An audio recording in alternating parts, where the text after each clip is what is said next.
Hello students, एक बार फिर से आप सभी लोग का टारगेट गुरुकुल में स्वागत है। गोरखपुर विश्वविद्यालय सपना आपका है, गोरखपुर विश्वविद्यालय में आना है और यहाँ से यूजी पीजी कोई कोर्स आपको करना है। वीडियो काफी इंपॉर्टेंट रहने वाली, इसमें पैटर्न, सिलेबस, आपको पूरा इंपॉर्टेंट डेट, कब एग्जाम होता है, कब फॉर्म आएगा, उन सारी जानकारी एक वीडियो में लाने वाले हैं।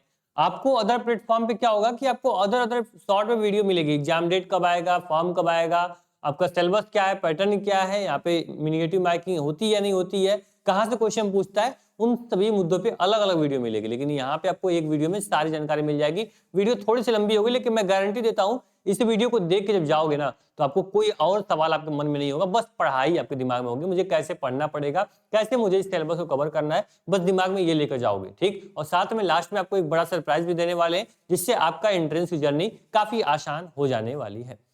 गोरखपुर विश्वविद्यालय का जो एडमिशन ब्राउचर है मेरे सामने है, और आपको बता दें एडमिशन ब्राउचर में जो भी आपकी जानकारी होगी उन सभी मुद्दों पे आज हम बात करने वाले हैं। गोरखपुर विश्वविद्यालय में आपको पढ़ना अगर आपने सोच लिया है तो आपका डेफिनेटली आप बहुत ही अच्छा करने वाले हो, और अलग बच्चों से आप जो बाकी स्टूडेंट्स थोड़ा अलग आप सोच रहे हो। ठीक है, क्योंकि अदर स्टूडेंट्स क्या होते हैं कि वो किसी भी, आपको पता होगा कि आपके अगल बगल बहुत सारे कॉलेजेस होंगे, बहुत सारी यूनिवर्सिटीज होंगी, है ना, उसमें भी आप एडमिशन ले सकते थे। लेकिन आप यहाँ पे डीडीयू के बारे में क्यों सोचा? क्योंकि आपको अलग कल्चर चाहिए, अलग आपको डाइवर्सिटी चाहिए, अलग आपको यहाँ पे फ्रेंड जोन चाहिए, जहाँ पे पूरे इंडिया से लोग आके पढ़ते हैं, वहां पे आपको एडमिशन लेना है। पूरा फैसिलिटीज आपको अलग, जो यहाँ पे टॉप जो प्रोफेसर होते हैं आपके मेन कैंपस में होते हैं, ना ही किसी संबंधित कॉलेज में मिलेंगे आपको। ठीक है, यहाँ पे exam, admit card, time table सब कुछ शेड्यूल से होता है, कहीं से कोई बच्चा परेशान नहीं होता, आराम से क्लास कर रहा है, पढ़ रहा है, वो सारी फैसिलिटीज उसको मेन कैंपस में मिलती है। देखो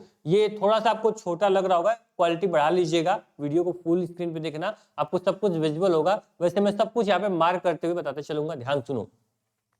जो सर एप्लीकेशन फॉर्म है सर, ये आपका अप्रैल महीने में आ जाता है। ठीक है, अप्रैल में फॉर्म आता है, और लगभग जो पिछली बार का डेट था कि 7/5/24, यानी कि आपको क्या था कि आपका जून में जो आपका एग्जाम था वो होने वाला था, और मई में आपका क्या था, मई में आप लोग का यहाँ पे क्या है कि आपकी एग्जाम फॉर्म की लास्ट डेट थी। ठीक, वहीं पे अगर एग्जाम की बात करें तो आपको एग्जाम की जो डेट थी वो यहाँ पे दिया गया था लास्ट वीक, यहाँ पे सेकेंड वीक ऑफ जून में एग्जाम था। उसके बाद आपका लास्ट वीक ऑफ जून में आपका रिजल्ट आ गया, और जुलाई के फर्स्ट वीक में आपका क्या था, आप लोग का काउंसलिंग शुरू हो गया था। मतलब ओवर भी बात करें, समराइज कर देते हैं हम। अप्रैल में सर आपका क्या होता है, अप्रैल में आपका फॉर्म आता है, मई तक फॉर्म को फिल किया जाता है, जून के सेकेंड वीक या फर्स्ट वीक, इस बार फर्स्ट वीक में ही एग्जाम होगा क्योंकि सब कुछ शेड्यूल से चल रहा है, तो जून के फर्स्ट वीक में आपका एग्जाम हो जाएगा, और जुलाई तक क्या हो जाओगे आप, डीडीयू मेन कैंपस के क्या हो जाओगे, स्टूडेंट हो जाओगे। मतलब क्लियर ना? डेट को लेके कोई समस्या से कोई दिक्कत, कोई परेशानी? कि अप्रैल में हमारा फॉर्म आया, मई में फॉर्म भरा गया, लास्ट डेट खत्म हो गई, जून में पेपर हमारा हो गया, और जुलाई में मेरा एग्जाम काउंसलिंग हो गई, मैं सब कुछ मेरा प्रॉपर चल गया, जो मेरा काम था वो मेरा हो चुका है।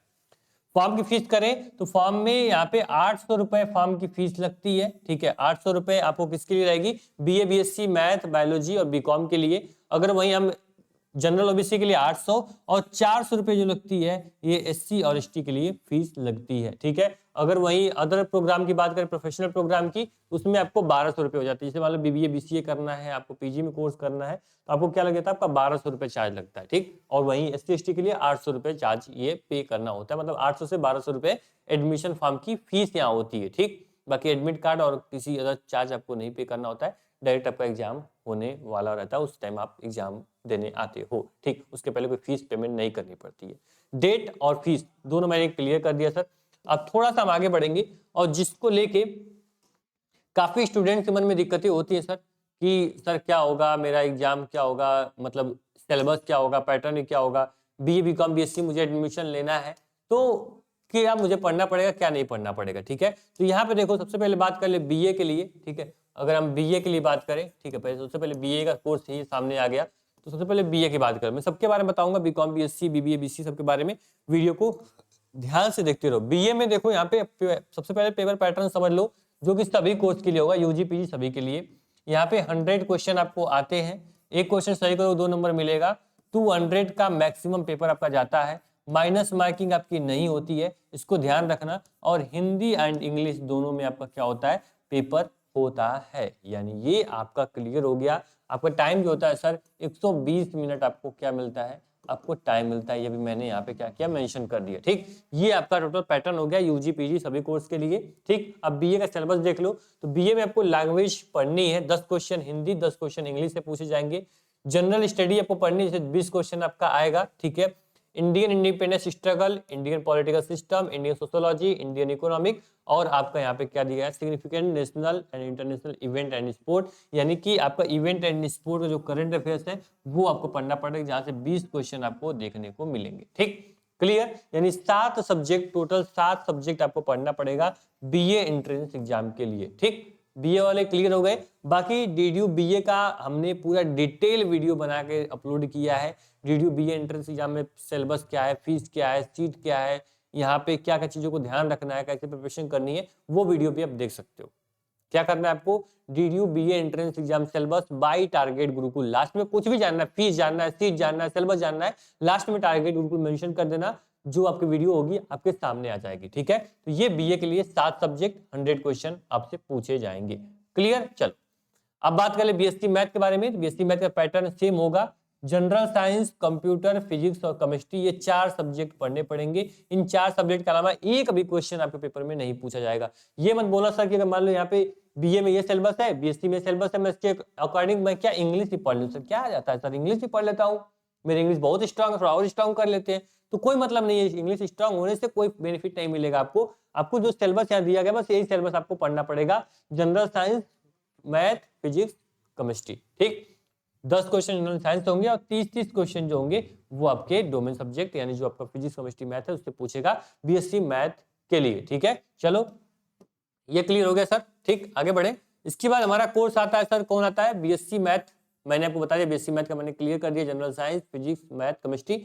बायोलॉजी की बात करें तो बस आपको मैथ की जगह जूलॉजी और बॉटनी हो जाएगी और केमिस्ट्री, फिजिक्स आपका हट जाएगा। मतलब जनरल साइंस, जूलॉजी, बॉटनी और केमिस्ट्री ये आपको पढ़ना पड़ेगा बीएससी मैथ के लिए। यहाँ पे मैथ और फिजिक्स आपकी माइनस हो जाएगी, फिजिक्स और मैथ नहीं पढ़ना है आपको। ठीक, बीकॉम बात करें तो बीकॉम में भी आपको टोटल 8 सब्जेक्ट पढ़ने पड़ेंगे। यानी बीए में भी आपने देखा 7 सब्जेक्ट, बीकॉम में भी 8 सब्जेक्ट आपको पढ़ने पड़ेंगे। इसलिए कंपटीशन थोड़ा सा यहाँ पे हाई देखने को मिला, डाइवर्सिटी यहाँ काफी ज्यादा है।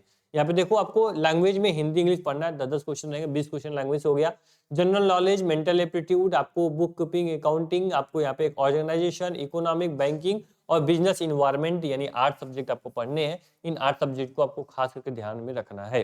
ठीक, business environment, banking, economic, organisation, accountancy, mental aptitude और आपका जनरल नॉलेज, और आपकी यहाँ पे हिंदी और इंग्लिश से आप पूछो, जनरल नॉलेज आपकी आ गई और लैंग्वेज आ गया। ठीक, तो ये 8 सब्जेक्ट आपको पढ़ने पड़ेंगे। किसके लिए, आपको मैथ के लिए, बीकॉम के लिए पढ़ना पड़ेगा। ठीक, आगे बढ़े तो आप आगे बढ़ोगे तो बीएससी होम साइंस के लिए भी आपका ऑप्शन देखेगा, जनरल साइंस, केमिस्ट्री और आपका जूलॉजी, बॉटनी और मैथ ग्रुप है तो मैथ में फिजिक्स और मैथ पढ़नी पड़ेगी। ठीक, तो ये आपका सिलेबस हो गया। बाकी इन सिलेबस को डीप में एनालिसिस करेंगे। अगली वीडियो हमारी नेक्स्ट आती रहेगी। अगर प्लेटफॉर्म में पहली बार आए हो, टारगेट ग्रुप पे मैं पहली बार देख रहे हो, वीडियो को लाइक कर देना और चैनल को सब्सक्राइब करना बिल्कुल मत भूलना, क्योंकि यहाँ पे हर एक इंफॉर्मेशन बहुत ही बेसिक से लेके एडवांस तक आपको बताई जाती है।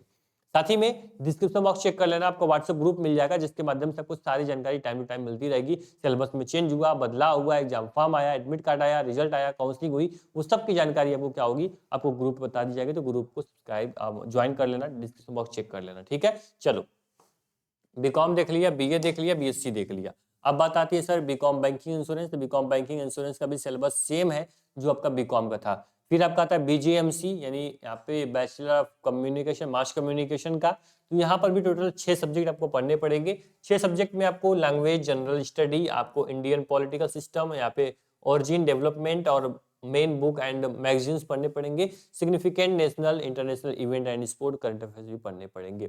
मतलब मेन है कि आपको मास कम्युनिकेशन अगर करना है तो आपको लैंग्वेज और जनरल नॉलेज पे पकड़ होनी चाहिए, इंडियन पॉलिटिक्स पकड़ होनी चाहिए। बाकी ये 3 चीजें जो है वो आपको कॉमन जनरल लाइफ से मिलेंगी, करंट अफेयर से मिलेंगी, न्यूज वगैरह पढ़ोगे वहां से आपको ये चीजें मिलेंगी। ठीक, बीएससी एग्रीकल्चर में भी 7 सब्जेक्ट आपको पढ़ना है।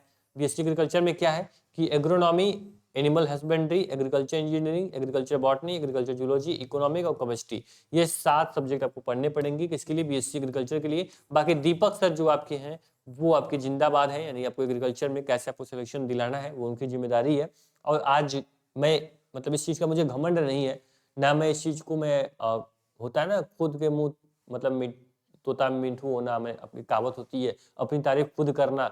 तो इस प्रकार से आप जब आते हो ना डिपार्टमेंट में, जब आप डीडीयू मेन कैंपस में जाते हो तो कोई डिपार्टमेंट उठा लेना, चाहे वो यहाँ पे बिजनेस का हो, कॉमर्स का हो, लॉ का हो, या फिर आप लोग यहाँ पे आर्ट का हो, आपको मैक्सिमम जो स्टूडेंट्स होंगे वो टारगेट गुरुकुल देखने को मिलेंगे। कोई ऐसे डिपार्टमेंट जाके पूरे पूरे डिपार्टमेंट का बच्चा केवल टारगेट गुरुकुल से पढ़ के या डीडीयू में पढ़ रहा है ना। तो इस चीज का मुझे कभी घमंड नहीं है, मैं बताना चाहता हूं आपको। लेकिन एक चीज होता है कि ऑनलाइन में बहुत सारी डाइवर्सिटीज आपके सामने है, बहुत सारे विकल्प आपके सामने हैं, और बच्चा गलत विकल्प गलत रास्ता देख के आप गलत को चॉइस कर लेते हो, और आपका जो सपना होता है डीडीयू तक जाना वो आप कहीं और पहुंच जाते हो। इसलिए बताना जरूरी होता है, टारगेट गुरुकुल आपके लिए बेस्ट है डीडीयू तक आपको पहुंचाने के लिए। ठीक, चलो ये बेसिक एग्रीकल्चर होगा। मैं शॉर्ट बता रहा हूँ, बस अब समराइज कर लो कि ये पेपर यही आप में पूछे जाएंगे। ठीक है, मैं अलग से वीडियो कोर्स वाइज बनाऊंगा जिससे आपका टाइम टेकन होगा। अगर आप उस वीडियो को देखते हो तो केवल बीएससी एग्रीकल्चर की जानकारी आपको मिलेगी। इसमें मैंने बोला सब कुछ आपको बताऊंगा, इसीलिए वीडियो थोड़ी सी लंबी हो सकती है।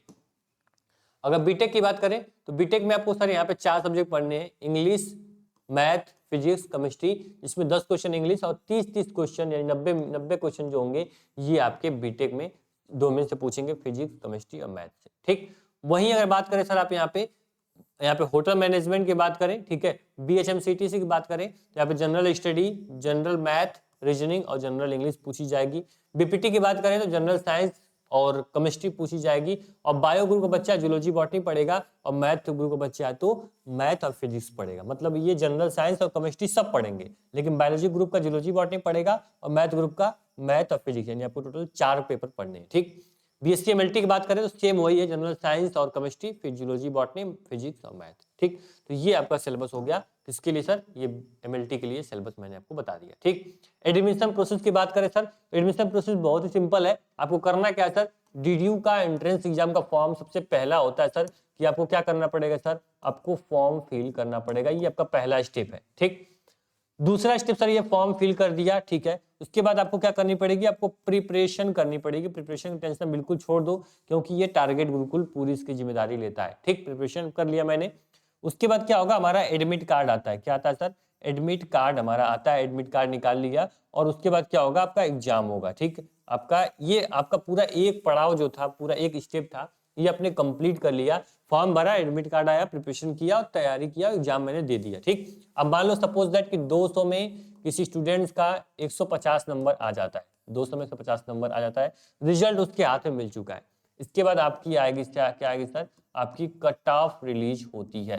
कट ऑफ रिलीज होगी, कट ऑफ में अगर आप आओगे तो यहाँ पे डॉक्यूमेंट वेरिफिकेशन करोगे, डॉक्यूमेंट वेरिफिकेशन कर दिया, उसके बाद फीस पेमेंट कर दिया, और आप क्या बन जाओगे, आप एक स्टूडेंट बन जाओगे। कहाँ के? आप डीडीयू के स्टूडेंट बन जाओगे। यानी ये एडमिशन प्रोसेस टोटल हो गया। फॉर्म भरा, एग्जाम दिया, रिजल्ट आ गया, कट ऑफ आ गया, मैं कट ऑफ में क्वालिफाई कर लिया, मेरा नंबर बहुत ही अच्छा था। उसके बाद हमारा क्या हुआ, डॉक्यूमेंट वेरिफिकेशन हुआ, फीस पेमेंट किया, और मैं डीडीयू का स्टूडेंट बन गया। बस सिंपल सा प्रोसेस रहने वाला है। ध्यान रखना, कट ऑफ जो होता है ये कट ऑफ 5, 6, 7, 8 कट ऑफ आती है। पहली कट ऑफ आई बच्चे को, मान लो सपोज दैट कि 115 नंबर आया किसी बच्चे का, ठीक है, बीए कोर्स है, तो बीए कोर्स में 115 नंबर बच्चे का आया, पहली कट ऑफ में आया भाई कि 140 नंबर तक बच्चों का एडमिशन हो गया। तो क्या करेंगे सब, बाकी बच्चे उदास हो जाते हैं, बहुत डिमोटिवेट हो जाते हैं, और वो किसी अदर कॉलेज में या फिर महाविद्यालय में एडमिशन ले लेते हैं। लेकिन टारगेट गुरुकुल हमेशा कहता है कि लास्ट तक लड़ो, जब तक मैं बोलूंगा नहीं कि अब आपके एडमिशन की उम्मीद खत्म हो चुकी है, आपका नंबर बहुत ही कम था, आपका एडमिशन नहीं हो पाएगा डीडीयू में, तब जाके किसी कॉलेज में बच्चा एडमिशन लेता है। तो हमेशा टारगेट गुरुकुल के जो आपका यहाँ पे मेंटरशिप प्रोग्राम है, मेंटरशिप है, इसमें हमेशा जुड़े रहना, ग्रुप से जुड़े रहना, जहां पे 2, 3, 4, 5, 6 जब तक उम्मीदें लगती है कि अभी कट ऑफ आएगी, अभी कट ऑफ आएगा, अभी सीट खाली, अभी सीट खाली है, तब तक मैं बच्चों के साथ जुड़ा रहता हूं। ऐसा नहीं कि एग्जाम प्रिपरेशन कराया, आपके रिजल्ट आ गया, मैं आपको छोड़ दूंगा, नहीं। असली हमारी जो जिम्मेदारी होती है वो एग्जाम के बाद होती है। ठीक, निश्चिंत रहना, आपका एडमिशन हम बिल्कुल कराएंगे। साथ ही में बात करें सर, अगर बीए में सभी कोर्स की, यूजी में बात कर लिया, अगर पीजी में बात करें, अगर पीजी में किसी कोर्स में आपको एडमिशन लेना है तो आपको बता दें, अगर आपको मान लो कि एमआई में एडमिशन लेना है, ठीक है, अगर मान लो कि आपको एमकॉम में एडमिशन लेना है, अगर आपको एमएससी में एडमिशन लेना है, तो आपके लिए क्या सिलेबस होगा उसके बारे में बता दें। तो आपका सिलेबस टोटल यूजी का सिलेबस होगा, अंडर ग्रेजुएशन का सिलेबस होगा। क्लियर? अंडर ग्रेजुएशन का सिलेबस मींस यानी कि आपको क्या पढ़ना पड़ेगा सर, आपको जो आपने बीए हिंदी, एमए हिंदी से करना है तो बीए हिंदी का 3 साल का सिलेबस पढ़ो, एमकॉम करना, बीकॉम, तीनों साल का सिलेबस पढ़ो। अगर एमएससी करना है, एमएससी फिजिक्स करना है, तो फिजिक्स का तीनों साल का सिलेबस आपको बीएससी का पढ़ना पड़ेगा। यही आपका पीजी का सिलेबस होता है, ठीक। इसको आपको ध्यान में रखना है। बस आपका ये पूरा सिलेबस हो गया। मैंने आपको लगभग सभी कोर्सेज का सिलेबस बता दिया। उसके बाद रही बात एलएलबी और बीए एलएलबी की, तो एलएलबी और बीए एलएलबी सिलेबस बहुत ही ज्यादा डाइवर्सिटी देखने को मिलेगा। कुछ बच्चे होते हैं सर ऐसा बोलेंगे सर कि सर मेरा बीए एलएलबी क्या मैं एक एंट्रेंस एग्जाम दूंगा? नहीं, आपके लिए एलएलबी और बीए एलएलबी के लिए अलग से मैंने वीडियो बना रखी है। इस सिलेबस उसका क्या होगा, सिलेबस आप एलएलबी और बीए एलएलबी के लिए देख सकते हो। काफी डिटेल में मैंने चर्चा की है, काफी डिटेल में मैंने आपको बताया है, ठीक। बाकी सर जो आपकी यहाँ पे देखो फीस की बात करें या सीट की बात करें, टोटल सीटें भी यहाँ पे मेंशन है। मैं अलग से वीडियो बनाया हूँ सीट और फीस को लेके, तो उसको भी आप देख सकते हो। बाकी मैं इसमें भी आपको थोड़ा बहुत बता देता हूँ कि यहाँ पे सीटें कितनी है, जिससे मैंने बोला कि ये वन स्टॉप सोल्यूशन होगा। इस वीडियो देखने के बाद कोई डाउट आपके मन में नहीं होगा, ठीक। यहाँ पे देखो बीए में यहाँ पे 2438 सीटें यहाँ पे देखने को मिलेंगी। बीएससी बायोलॉजी में 150 सीटें आपको देखने को मिलेंगी। वहीं अगर आप मान लो बीकॉम में तो 500 सीटें आपको हैं। वहीं पे अगर मान लो कि अगर आप यहाँ पे बीए एलएलबी करते हो 150 सीटें बीए एलएलबी के लिए हैं।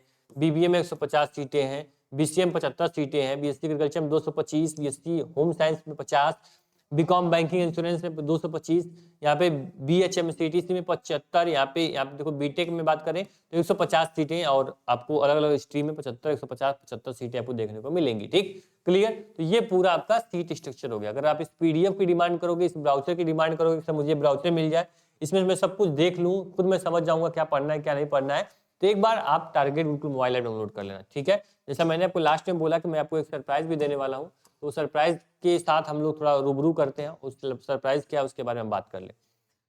सरप्राइज आपका सर फ्री टेस्ट, यानी गोरखपुर यूनिवर्सिटी के एंट्रेंस एग्जाम के पैटर्न पे, एंड टोटल आपका 100 क्वेश्चन टेस्ट में रहेगा। आपको टोटल जो पेपर होगा सर वो 120 मिनट टाइम दी गई है, और टोटल आपके एंट्रेंस एग्जाम यानी LLB, BA LLB, BA, BCom, BSc, BTech, MLT, सबके बीटेक सबके सिलेबस के पैटर्न के अकॉर्डिंग आपका टेस्ट डिजाइन किया गया है। जो ये पहला टेस्ट है ये बिल्कुल फ्री टेस्ट है। फ्री टेस्ट मींस आपका क्या है कि बिल्कुल आप इसको फ्री ऑफ कॉस्ट टेस्ट को दे लीजिए और देख लीजिए कि गोरखपुर विश्वविद्यालय में मेरा एंट्रेंस एग्जाम कैसा जाने वाला है, क्या मेरे लिए हार्ड है, क्या मेरे लिए यहाँ पे निगेटिव इंपैक्ट कर रहा है, उसको मैं इंप्रूवमेंट करूंगा। टेस्ट को कैसे देना है उसके बारे में बता दें आपको। टेस्ट को देने के लिए सर आप आराम से इजीली देखो, ये टारगेट बिल्कुल मोबाइल ऐप है, इसमें आपको आना है, एंट्रेंस एग्जाम कैटेगरी सेलेक्ट करके सेव कर लेना लॉगिन करने के बाद। ऊपर कैटेगरी एंट्रेंस एग्जाम शो हो रही है, यहाँ पे देखो फ्री टेस्ट सीरीज का ऑप्शन देखने को मिलेगा। फ्री टेस्ट सीरीज क्लिक करोगे डीडीयू एंट्रेंस एग्जाम 2025 का ऑप्शन आएगा। यहाँ पे आपको BA, BCom, BSc, LLB, BLLB, BCom, BBA, BCA सबके लिए यहाँ पे क्या होगा, सिलेबस आपका खुल के ओपन हो जाएगा। सिलेबस यहाँ पे आपके सिलेबस के अकॉर्डिंग टेस्ट ओपन हो जाएगा। टेस्ट को अटेम्प्ट करिए और आराम से देखिए कि कितना मार्क आप यहाँ पे अचीव कर पा रहे हो, कितना टेस्ट में आपका नंबर आ रहा है। साथ में मैंने बोला जो ये ब्राउचर मैंने आपको दिखाया सिलेबस का, वो पूरा यहाँ सिलेबस पे क्लिक करोगे तो यहाँ पे आपको क्या होगा, सिलेबस के सेक्शन में आपको पूरा एडमिशन ब्राउचर डीडीयू का मिल जाएगा, जहाँ से आप इजीली सब चीजें पढ़ सकते हो, फीस सीट सब कुछ देख सकते हो, सिलेबस देख सकते हो। बाकी डीडीयू का जो बीबीए, बीसीए, बीए, एलएलबी जितने भी कोर्सेज है सबका सिलेबस आपका इसमें अटैच है सिलेबस सेक्शन में। आराम से सिलेबस को चेक करिए। टेस्ट सीरीज यानी फ्री टेस्ट सीरीज यहाँ दीजिए। अगर आप लोग डीडीयू एंट्रेंस एग्जाम की तैयारी करना चाहते हो, ठीक है, बेस्ट प्लेटफॉर्म के साथ, तो आराम से आप आइए टारगेट के साथ और आरंभ बैच के साथ अपने एंट्रेंस एग्जाम की तैयारी का आरंभ करिए। आरंभ में आपको BA, BSc, BCom, BA, LLB, BA, BCA, LLB और एमबीए जैसे कोर्सेज की कंप्लीट तैयारी कराई जाएगी with video class, test series, PDF notes, आपको जो भी मटेरियल चाहिए कि स्टूडेंट को टॉप करने के लिए वो सब कुछ आपको मिलेगा। कहाँ? आरंभ बैच के अंदर, ठीक। बैच आपको कहां से मिलेगा, तो आपको यहाँ पेड कोर्स का ऑप्शन दिख रहा होगा, इस पे क्लिक करोगे, अपने यूनिवर्सिटी को सिलेक्ट करोगे और सभी batches BA, BCom, BSc, LLB, BLLB के लिए खुल के आपके लिए ओपन हो जाएंगे, ठीक। तो फ्री टेस्ट आपको देना है, टेस्ट एप्लीकेशन के माध्यम से दोगे। एप्लीकेशन के माध्यम से ये बैच भी ज्वाइन कर सकते हो जो हिंदी और इंग्लिश दोनों माध्यम में होगा। टेस्ट सीरीज भी हिंदी और इंग्लिश दोनों माध्यम में है। कोई हिंदी मीडियम या यूपी बोर्ड का बच्चा है उसके लिए लैंग्वेज कोई भी बैरियर नहीं हो सकता, ना ही फीस बैरियर होगी आपके प्रिपरेशन में, ना ही लैंग्वेज बैरियर होगी आपके तैयारी में, ठीक है। इसको ध्यान रखना। टारगेट बिल्कुल जब तक है, जब तक ये प्लेटफॉर्म है तब तक डीडीयू के लिए किसी स्टूडेंट को थोड़ी भी परेशानी, थोड़ी भी मशक्कत नहीं करनी पड़ेगी। ये मैं आपसे गारंटी देता हूँ, लिख के देता हूँ। कोई ऐसी इन्फॉर्मेशन नहीं होगी जो यहाँ से मिस हो जाएगी, कोई ऐसी तैयारी नहीं होगी जो यहाँ से अधूरी रहेगी। आपको सब कुछ आपको परोस को देंगे, बस आपको बैठ के खाना है, बस बैठ के इसका अच्छे से फॉलो करना है। जो भी यहाँ मेंटरशिप प्रोग्राम होता है, मेंटरशिप अगर मैं दे रहा हूँ, आपको पढ़ना है डीडीयू के लिए, आपको पढ़ना है। अगर आप नहीं पढ़ोगे, मैं यहाँ लाख कोशिश कर लूं, मैं कुछ नहीं कर पाऊंगा, मैं आपका सिलेक्शन नहीं करा पाऊंगा। बच्चा तो कई ऐसा तो कोर्स में रहता है, कोर्स परसिस्ट कर लेता है, सर हाँ मैं बैच ले लिया हूँ टारगेट ग्रुप का, बस मेरी पढ़ाई हो गई, मैं सो रहा हूँ आराम से। तो बैच ले लियो, तो बैच लेना कोई ऐसा आशीर्वाद थोड़ी ना है, कोई प्रसाद थोड़ी ना है, बैच ले लिए आपका सिलेक्शन हो जाएगा, नहीं, पढ़ना पड़ेगा ना सर आपको। उसमें 300-400 क्लासेस है, टेस्ट सीरीज हर आपको सब्जेक्ट की मिल रही है, टेस्ट सीरीज दोगे तभी तो सिलेक्शन होगा, वीडियो क्लास देखोगे तभी तो पढ़ाई होगी आपकी। तो क्या करना पड़ेगा सर, आप कुछ भी करो, हमेशा जिंदगी में मेहनत करो, हार्ड वर्क करो। ऐसा नहीं तो मान लो कोई बहुत बड़ा एडवोकेट बन गया, लॉयर बन गया, आप एलएलबी बीएलएलबी करने जा रहे हो, तो आप पढ़ना बंद कर दोगे? नहीं, एक लॉयर ऐसा प्रोफेशन होता है जहां पे आपको हमेशा पढ़ना पड़ता है, रेगुलर अपने आप को अपडेट करना पड़ता है, नए नए केसेस को एनालिसिस करना पड़ता है। अगर जिस दिन तुम केस पढ़ना बंद कर दोगे, जिस दिन तुम यहाँ पे अलग अलग कॉन्ट्रैक्ट पढ़ना बंद कर दोगे, अलग अलग केस को समझना बंद कर दोगे, उस दिन तुम लॉयर नहीं रहोगे। ठीक है, जो नया आपका जो जूनियर होगा वो आपसे बड़ा लॉयर बन जाएगा, देखते रह जाओगे। उसी प्रकार से कोई बच्चा किसी फील्ड का हो, चाहे वो कंप्यूटर साइंस ही कर रहा हो, बीटेक ही क्यों नहीं कर रहा हो, उसको भी रेगुलर अपने आपको अपडेट करना पड़ता है। एआई आया, ठीक है, अब देखो एआई आने के बाद जो पहले के जितने भी इंजीनियर थे, जितने भी सॉफ्टवेयर इंजीनियर थे, कोई भी स्ट्रीम में बच्चा पढ़ रहा हो, कोई भी कंटेंट राइटर हो, कोई भी प्रोफेशन में हो, उसको एआई समझना पड़ा। क्यों समझना पड़ा? उसको पढ़ना पड़ा एआई को, उसको बाकी चीजें समझनी पड़ी। क्यों? क्योंकि उसको अपडेट रहना पड़ेगा। आप नोकिया का एग्जांपल बार बार देखते होगे, नोकिया क्यों फ्लॉप हो गया? क्योंकि उसने अपने आप को अपडेट नहीं किया। तो उस चीज को आपको हमेशा अपडेट करना पड़ेगा। सैमसंग जैसी कंपनीज, या सैमसंग तो नोकिया के साथ बनी थी, लेकिन सैमसंग आज भी चल रही है, आज भी आपके हाथ में सैमसंग की मोबाइल होगी। आप हो सकता है वीडियो सैमसंग के फोन में देख रहे होगे, आप लावा में देख रहे होगे, आप यहाँ पे वीवो में देख रहे होगे, ओप्पो में देख रहे होगे। ये क्यों देख रहे हो? क्योंकि इन्होंने हमेशा अपने आप को अपडेट किया है, ना कि अपने जिद पे अड़े हुए हैं। तो ये सोचो कि मैं आराम से रूम में बैठा हूं, मैं अभी मान लो कि किसी भी एमटीआई कॉलेज में, किसी भी कॉलेज में इंटर पास आउट कर लिया, ग्रेजुएशन कर लिया, अब मेरा क्या आगे से कोई एंट्रेंस एग्जाम फॉर्म भर दूंगा, यार होगा होगा, नहीं होगा नहीं होगा। तो वैसे भी भगवान भी है, ऊपर वाला भी है, आपको यही करेगा, भाई इसको जिंदा मैं भेज दिया हूँ, जिंदा है, जिंदगी में कुछ करेगा तो करेगा, नहीं तो नहीं करेगा तो नहीं करेगा। मुझसे क्या मतलब? जब अपने आप को प्रूफ करोगे, अपने आप को दिखाओगे कि हाँ वाकई मैं इसके लिए एस्टेब्लिश किया होगा, मैं इसके लिए बना हूं, मैं एक इंसान नहीं, इंसानियत को दिखाने के लिए, अपने फैमिली को, परिवार को कहीं पहुंचाने के लिए कुछ करोगे, तो फिर आप डेफिनेटली है कि या फिर ऊपर वाला हो या फिर आपका खुद आपका फ्यूचर हो, वो आपको हमेशा आपके साथ रहेगा, आपको ऊपर ले जाएगा। तो हमेशा आपको ध्यान रखना है कि हर चीज की जब आप तैयारी कर रहे हो, किसी भी फॉर्म को भर दिया, उसको ऐसे ही मत भर दो मैंने फॉर्म को भर दिया। वहां आपका मोटिवेशन सर होना चाहिए, मैंने फॉर्म को भर दिया तो डेफिनेटली मैं इसमें अपना 100% दूंगा। जो काश शब्द होता है, काश ये दो शब्द से मिलकर बना होता है ना सर, आप जानते हो सर, ये काश शब्द होता है, ठीक, काश शब्द होता है, ये शब्द जिंदगी में कभी नहीं रहना चाहिए। ऐसे कि मान लीजिए कोई भी ऐसा बंदा आज नहीं होगा जिसके मन में ये काश नहीं हो, लेकिन रिग्रेट जो होता है उसको नहीं होना है। मान लो डीडीयू का फॉर्म भर दिया, सीयूईटी का फॉर्म भर दिया, सीयूईटी का फॉर्म तुमने भर दिया, तुमने डीडीयू का फॉर्म भर दिया, तुमने लखनऊ का फॉर्म भर दिया, तुमने चलो जेई का भी फॉर्म भर दिया, तुमने जेई का भी फॉर्म भर दिया, तुमने नीट का भी फॉर्म भर दिया, है ना, तुमने नीट का भी फॉर्म भर दिया, ठीक, नीट का भी फॉर्म भर दिया। तो क्या मतलब है? तुम नीट की प्रिपरेशन कर रहे हो, जेई का प्रिपरेशन कर रहे हो, तुम सीयूईटी की प्रिपरेशन नहीं कर रहे हो, डीडीयू प्रिपरेशन नहीं कर रहे हो, एलयू का प्रिपरेशन नहीं कर रहे हो, मतलब क्या है? अब देखो क्या होगा, मान लो तुमने जेई का फॉर्म भरा, जेई के फॉर्म में तुम्हारा क्या हुआ, सिलेक्शन नहीं हुआ। नीट का फॉर्म भरा, नीट के फॉर्म में तुम्हारा सिलेक्शन नहीं हुआ। सीयूईटी का फॉर्म भरे, बहुत अच्छा स्कोर कर लिया, कहीं सिलेक्टेड हो गए, तो जो इस तुम्हारे इस हार पे जो लोग हंस रहे थे, मजाक उड़ा रहे थे, जब ये जीत तुम्हारी देखेंगे ना, तो यहाँ पे ये हार भूल जाएंगे, वो फिर वो बोलना भूल जाएंगे कि तुमने डीडीयू का, सीयूईटी का, लखनऊ का कोई एग्जाम क्रैक किया है। समझ रहे हो? तो मान लो कि डीडीयू का फॉर्म आपने भर दिया, बहुत छोटा एग्जाम आपको लग रहा होगा, लेकिन बाई चांस अगर डीडीयू में आपका सिलेक्शन नहीं हुआ, पहली कट ऑफ आपका नाम नहीं आएगा और आप यहाँ पे स्कोर नहीं कर पाओगे, अच्छा आप 150 160 नंबर नहीं ला पाओगे 200 में से, तो फिर आपके घर वाले ही बोलेंगे सर तुमने डीडीयू का एग्जाम नहीं क्रैक कर पाया, तुमने एक स्टेट यूनिवर्सिटीज के एंट्रेंस एग्जाम में अच्छा स्कोर नहीं किया, तो मैं तुम पे क्यों भरोसा करूं? मैं तुमको दिल्ली, इलाहाबाद या फिर आपको लखनऊ, मुखर्जी नगर में क्यों भेजूं? तुमने डीडीयू जैसे एंट्रेंस को क्रैक नहीं किया। तो एक अपने आप को सेटिस्फाइड करने के लिए, अपने आप के लिए, अपने भविष्य के लिए, अपने इस दिमाग के लिए, अपने इस मोटिवेशन के लिए आपको डीडीयू के एंट्रेंस एग्जाम में अच्छा स्कोर करना है। आप सेल्फ स्टडी कर रहे हो, करो डेफिनेटली। बाकी टारगेट ग्रुप का जो कोर्स है वो हमेशा आपके साथ रहेगा, आपको जीरो से लेके आपको डीडीयू तक पहुंचाने की जिम्मेदारी वो हमारी होगी। पूरा सिलेबस स्ट्रक्चर बना दिया इस तरह से कि बच्चा अगर एक एक लेक्चर देखता जाएगा ना, तो उसकी वो सीढ़ी है, मतलब आपने एक लेक्चर देखा, आपने एक स्टेप अप कर लिया, दूसरा, तीसरा, चौथा, पांचवा, छठवां, 10वां, 15, जब पूरा लेक्चर देख लोगे ना, अंदर से खुद मोटिवेट हो गए, सर एंट्रेंस हो क्यों नहीं रहा है यार, एंट्रेंस की डेट क्यों आगे बढ़ रही है, क्यों जून में एंट्रेंस हो रहा है, मई में एंट्रेंस कराइए, मेरी तैयारी हो चुकी है। तो इसको पढ़ोगे तब ये एनर्जी आएगी, तब ये मोटिवेशन अंदर आएगा। बैठे रहोगे तो फिर बोलोगे अरे यार जून में 15 जून की डेट अनाउंस हो गई, अरे यार डेट बढ़ गई 20 जून हो गई, बहुत ज्यादा खुश हो जाओगे, 5 दिन समय मिल गया डेट, अरे सर 20 तारीख को सर काश से 25 तारीख को हो जाता तो और मजा आ जाता सर, और मैं पढ़ लेता। तो क्यों ऐसा करना? पढ़ाई करो, मजाक मत करो जिंदगी के साथ।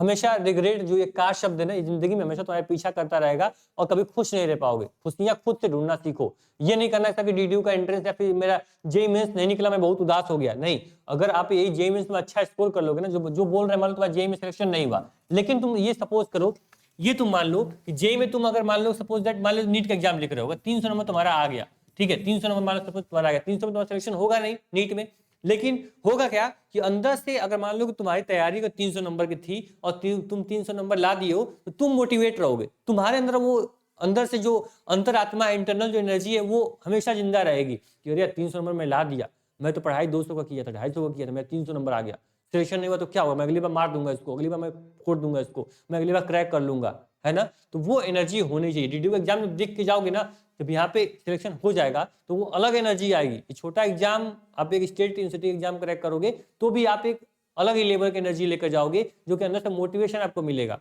कि हाँ मैंने इस एग्जाम क्रैक किया है ना। अगर वहीं डीडीयू का एग्जाम ही नहीं क्रैक कर पाओगे, सीयूटी ही नहीं क्रैक कर पाओगे, या फिर आप यहाँ पे लखनऊ का एंट्रेंस ही नहीं क्रैक कर पाओगे, तो आपके अंदर हमेशा रिग्रेट रहेगा, यार मैं काश में डीडीयू का एंट्रेंस नहीं क्लियर हुआ मुझसे। ठीक, तो वीडियो काफी लंबी हो रही है, बोलने को बहुत कुछ है, बातें करने के लिए बहुत कुछ है, बहुत कुछ बताना आपको है, जो कि आपके सफर में काफी, आपकी जर्नी में, आपकी लाइफ में काफी आपके लिए अच्छा होगा। लेकिन वीडियोज है, आप कभी सामने से आना, कभी ऑफिस पे बैठना, कभी आना सिलेक्शन लेके, अच्छे से बात करेंगे, गपशप करेंगे, बाकी बहुत सारी लाइफ की जो सीखें हमारी वो आपको देंगे, हम बहुत कुछ आपसे हम सीखेंगे। तो एक बार सिलेक्शन लीजिए, साथ में मिलते हैं, मीटअप हमारा होता है और हर साल होगा, इस बार भी होगा।